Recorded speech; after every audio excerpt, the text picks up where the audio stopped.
Hi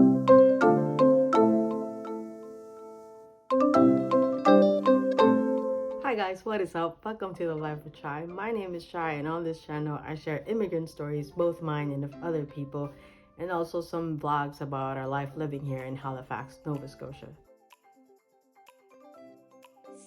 We gotta do this for the kids. We gotta do this for ourselves. So we had no idea. Like, we really had no idea how it was gonna be here. But we just went ahead and go. And we tried it out, like the lifestyle, how was it, the culture, and it was good. Yeah, and so if you've been following my vlog, you'd notice that the past few videos that I posted, they were from an interview with another Filipino. So it's really me collecting this immigrant insights in hopes to share this for other people who are thinking about moving to Canada. So for today's interview, I do sit down with one of our Filipino friends. Her name is Karina, and her story is a perfect example of the resilience that is known of immigrants here in Canada, but also how we reap the benefits of planning and actually pursuing our goals to move here to Canada. This interview is really gold if you want deep insights and real talk about this journey that you might be embarking on. Yeah, let's dive into the interview. Okay. Ayan. So, my very first question is, like, can you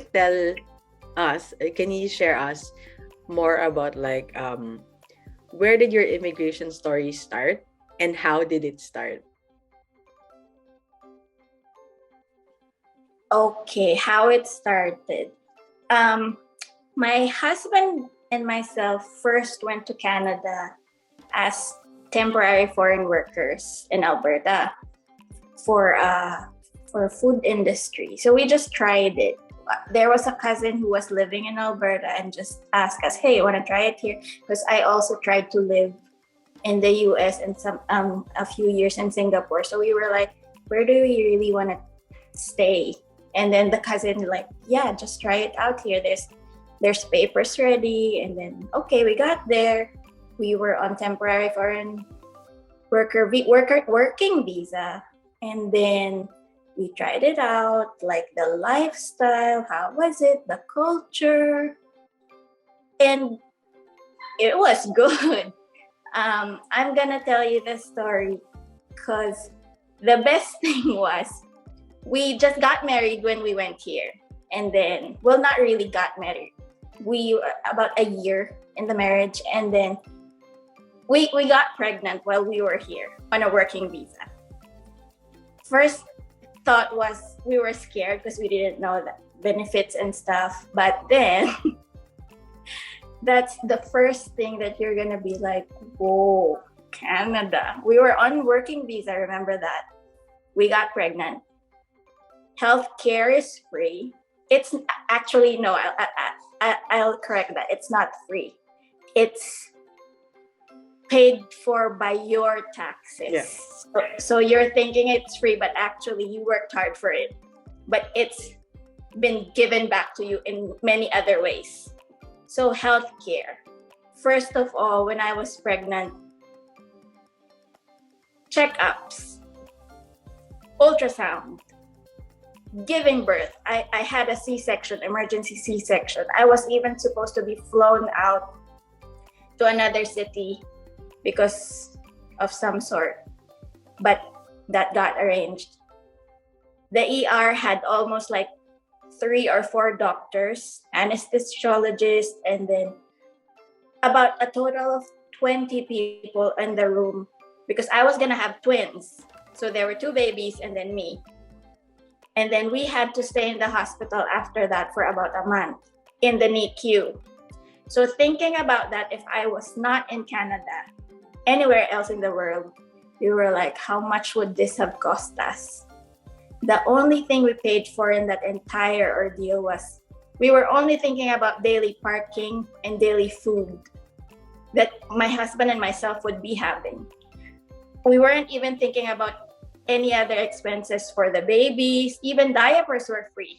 Formula was free. Everything was ready. Everything was there available for you. You wouldn't have to worry about anything. And we even had a place to stay in the hospital. So that was really a big thing. When we got home, everything settled at home. We even had like weekly or twice a week visits from nurses to check on the mom, the well-being of the mom, and then how are the babies, the milestone of the babies. It's always like that for newborns everywhere in Canada, I think. And then everything from the checkups for the kids, for us, for everyone, it's all taken care of because of our taxes. So that's very big. Like, huge thing is the benefits. Maternity leave. I had a year maternity leave to take care of the kids. Remember, I'm still on work permit. I'm not even a permanent resident at that time. And I had all of those things for myself and my family. So what's not to like about that? Maternity leave even has, if you've worked enough, I think there's a certain month of, for the EI, employment insurance, you get about a percentage of your salary while you're on leave. I was on maternity leave and I was receiving EI. And then on top of that, the kids receive Canada Child Benefits. So there's nothing to worry about. Even if I was on leave, we have our money to pay for what we need, pay for our rent and everything else. So that's when it started. We're like, okay, this is a good thing. We're gonna stay here. So after the work permit ended, we were supposed to be pursuing the permanent residency through a work permit as well, and then apply it for permanent residency. But then some glitches happened and we had to switch from a work permit to being on a study permit. So from there were a lot of thought because it entails a lot more of things financially and all the papers you're going to need. And well, but we were sure we wanted to be in Canada. So that was the only option that we thought that would be very doable for us, that would give us the permanent residency within the time frame that we had in mind.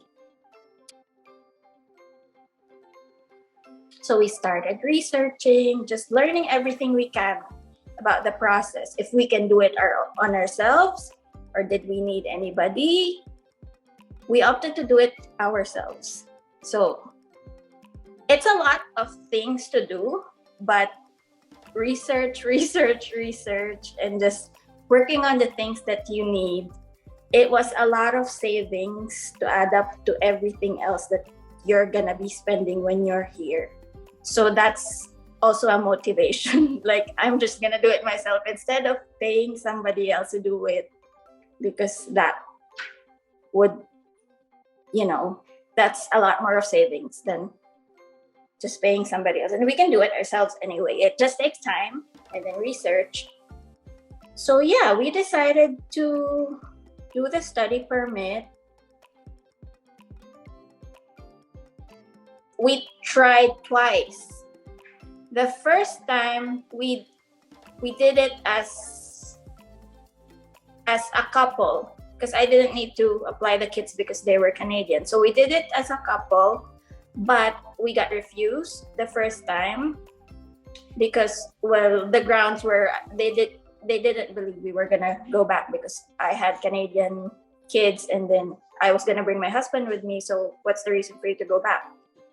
And then I tried the second time just by myself. The application was just for myself for the study permit.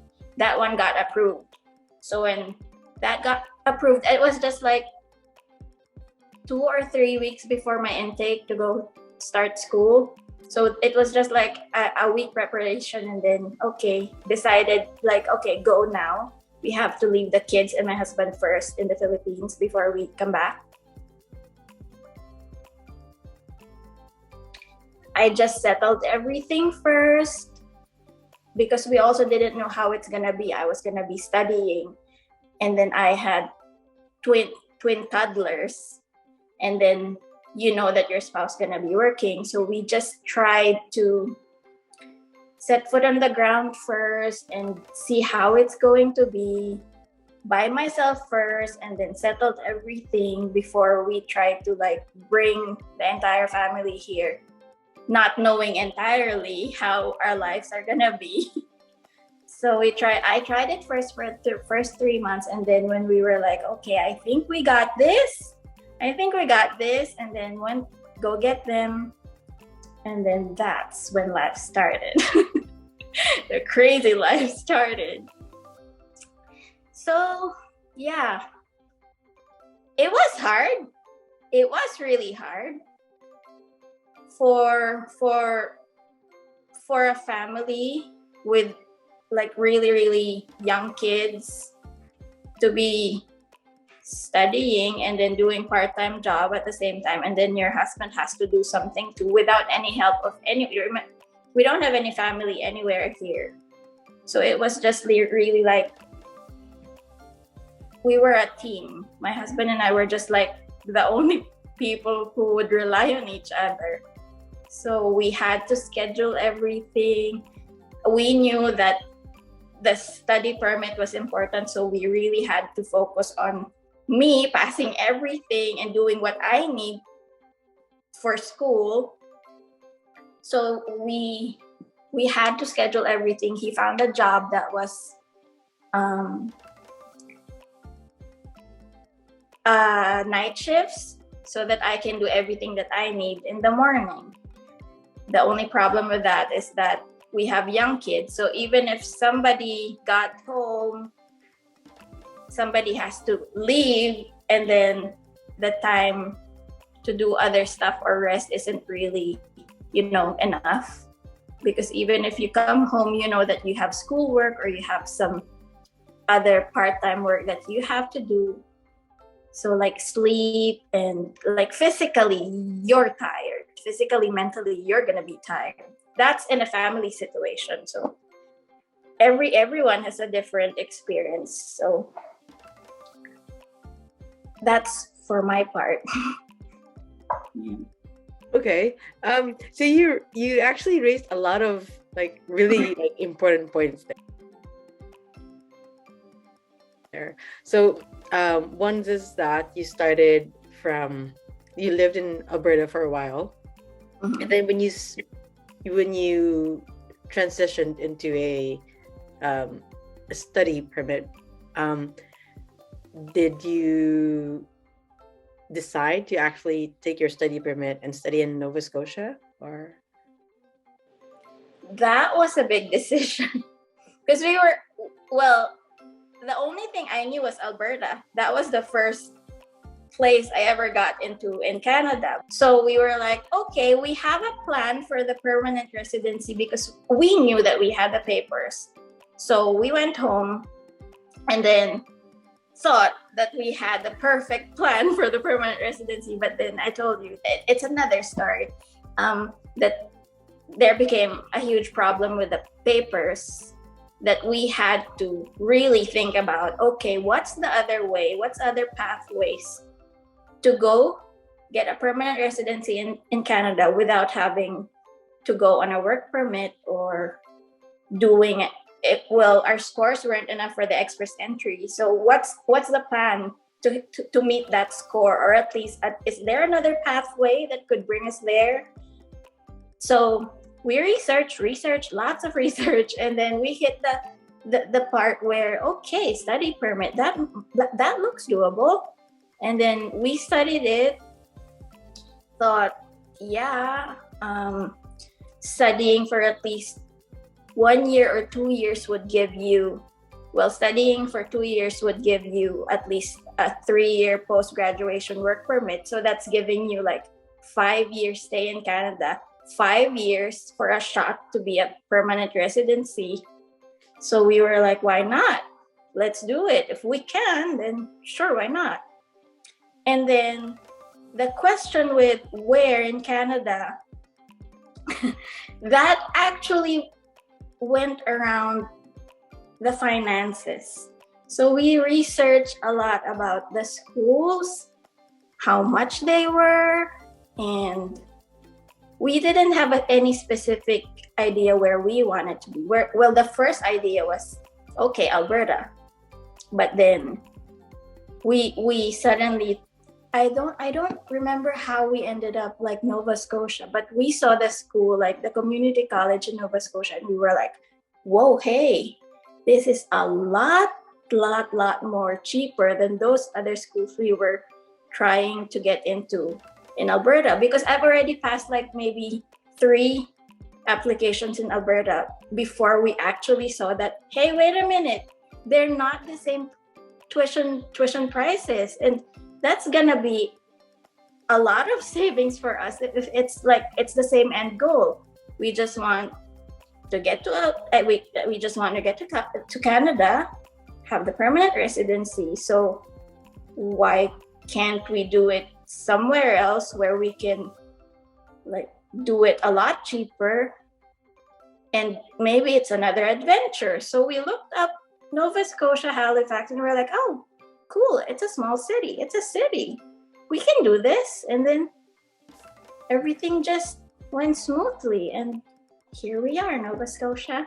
So we had no idea, like we really had no idea how it was gonna be here, but we just went ahead and go.